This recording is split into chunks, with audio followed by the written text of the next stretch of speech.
In this movie, you learn how to offset the animation on multiple objects so that they don't behave the same way at the same time.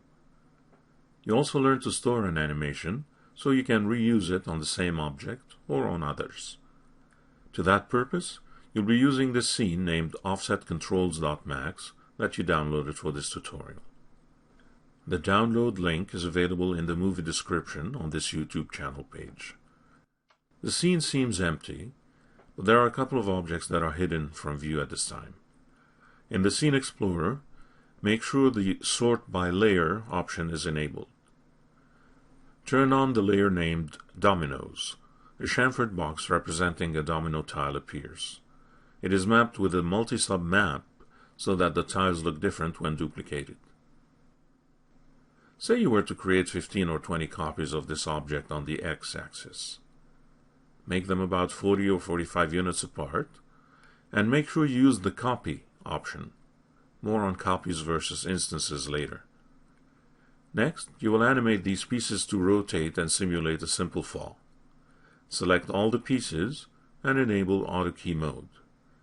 Go to frame 10 and then rotate all the pieces on the y-axis by an amount you judge sufficient. About 75 or 80 degrees should do. Exit Auto Key mode and scrub the animation. It doesn't look great, does it? To have all the pieces fall in sequence, you would normally select them and slide the keyframes on the timeline. This is not a practical solution, as the more objects you have, the more time-consuming that process would be. Instead, you would select all objects, and from the Animation menu under Offset Controls, choose Add Offset Controllers. In the dialog that appears, you have options to affect transforms, modifiers, and materials. Since rotation is a transform, enable that option and disable modifiers. You can further adjust the options to have more or less controllers visible. In this case, you're only interested in animated rotations, so only these two options need be active. Even though you rotated the domino pieces on the y-axis only, rotations in 3ds Max are calculated on 3 axes simultaneously. Therefore, the rotation XYZ controllers are visible on all selected objects. Go ahead and select them all, and then click OK.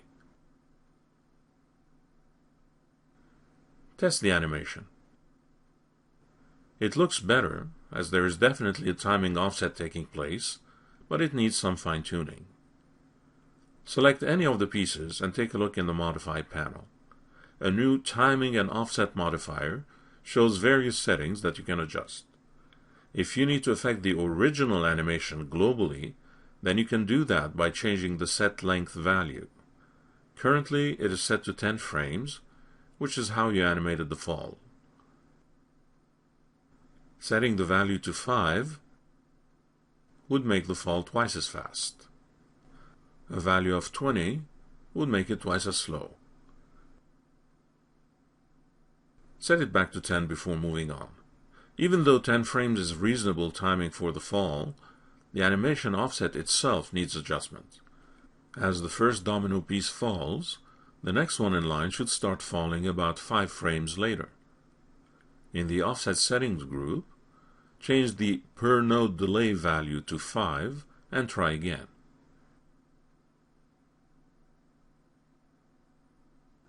Not bad. Try a value of 4 or even 3 until you like what you see. The Random option randomizes the delay by a number of frames you specify. It wouldn't be useful here, but try a value of 10 to see the effect. The per node delay is affected by plus or minus 10 frames, which affects the animation. As mentioned, a random delay isn't useful for this particular animation, so disable it. Take a look at the Playback Type drop-down menu. Playback the animation and try the various options to see the animation behavior. You can set the animation to move forward, backward, from the edges in, from the center out, or randomly.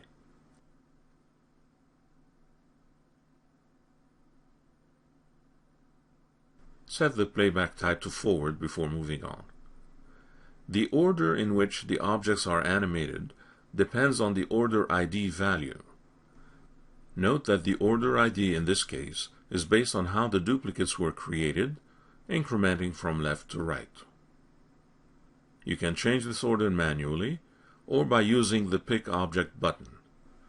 The object you select becomes the first object to animate, and the next duplicates animate based on their distance to that object. If two or more objects are equidistant to the master object, then they will animate simultaneously.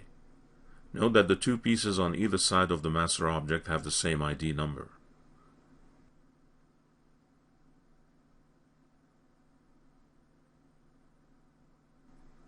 If you still want individual animation on each delayed object, then use the Normalize Order button. The master object still initiates the animation, and the subsequent pieces fall from closer to further away from the original. To go back to where you started, use Pick Object and select the leftmost piece, and use Normalize Order once again. Before moving on, I'd like to mention that this offset tool works with copies, but not with instances. To demonstrate, delete all the dominoes except the original on the left, DOM001. Select the original piece, and from the animation menu choose Offset Controls, Remove All. This removes the timing and offset modifier and any underlying offset controllers applied to the selected object. Create a new set of duplicates as before, only this time choose Instance instead of Copy. Select all objects and add offset controllers as you did before,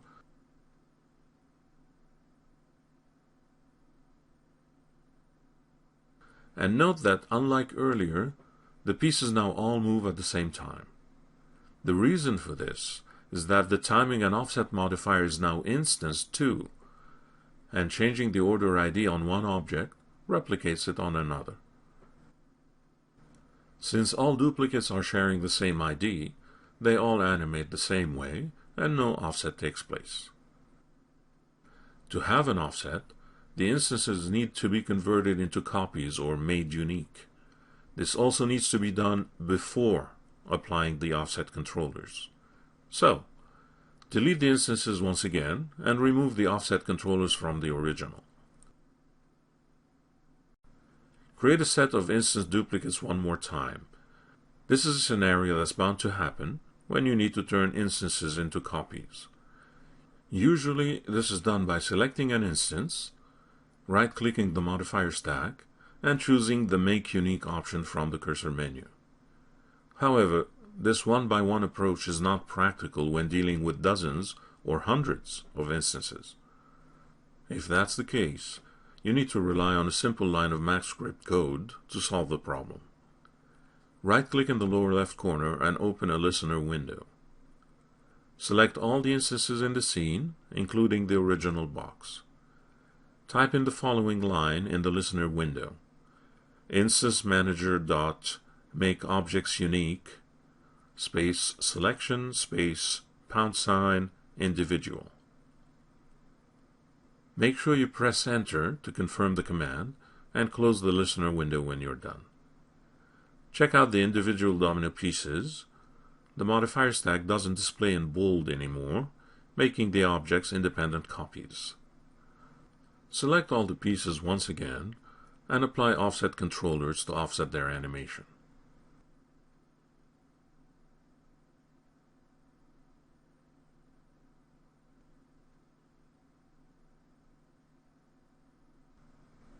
Note that their order IDs are now different, based on the fact that they are not instanced anymore. When you create an animation that you like, you can save it to disk and reuse it as part of the animation offset workflow. To demonstrate, hide the dominoes layer and create a simple teapot. Make its size about 15 units in radius. To make the animation preset interesting, you'll animate both transforms and modifiers. Enable auto key mode and go to frame 12. Move the teapot forward on the x-axis by about 70 or 80 units. Copy the first keyframe by shift sliding it from frame 0 to frame 2. This creates a slight pause before the teapot starts moving. Go to frame 7 and move the teapot up by about 40 or 50 units. This creates a little hop. Copy the last keyframe from frame 12 to frame 20 by holding shift and sliding it. This creates an 8-frame pause that will prove handy once you cycle the motion. Next, add a stretch modifier and animate its values. Stretch it down a bit at frame 2, just before the hop. Stretch it up a bit during the hop.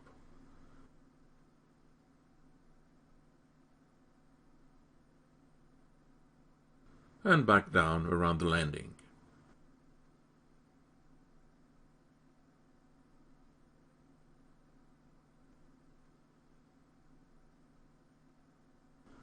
Also make sure the last stretch keyframe is copied to frame 20 to close the cycle. Exit Auto key when done. To save the created animation to disk and use it as a preset, make sure the teapot is selected and choose Animation, Presets, Create Preset. A dialog similar to what you've seen earlier appears. Make sure both transforms and modifiers are selected, and as earlier, select only the animated controllers and click OK. A new Preset Maker modifier appears. Name the preset Bug Hop and click the Save Preset button. Animation presets are saved to your project folder under Scene Assets, Animations, Presets. Now create a new teapot similar to the first one. This new one is not animated yet in any way. To animate it using the same hop, make sure it's selected and then choose Animation, Presets, Load Preset. Select the Bug Hop preset you created and load it. You'll notice two things. First, the new teapot is animated similarly to the first one. And second, a Stretch modifier and a Bug Hop 1 modifier have been applied to the new teapot. The Bug Hop 1 modifier is the same timing and offset modifier you learned about earlier, which can be used on duplicates. In fact, delete both teapots and unfreeze the fleas layer. A cartoon-looking bug appears.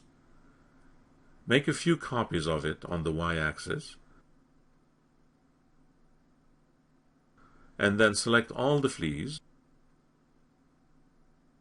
and apply the Bug Hop preset.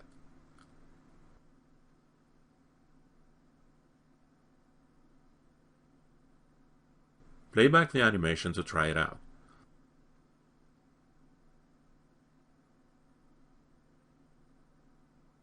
You may need to increase the length of the animation for a better experience.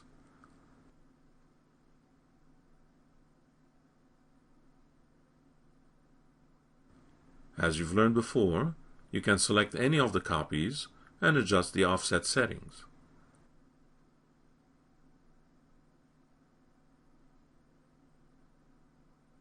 If you set the out tangent to relative repeat, for example, you get a continuous forward advance.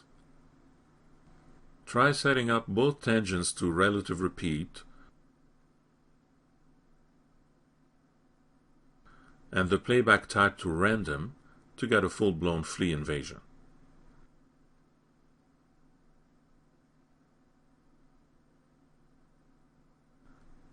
Adjust the per node delay and random values for further refinement. As you can see, it becomes very easy to apply and adjust an animation cycle to a set of copied objects. The results can be quite interesting. Here's an example of animated grass with an animated bend cycle set to random. It is now left to you to come up with your own animation preset ideas, which you will hopefully share with us.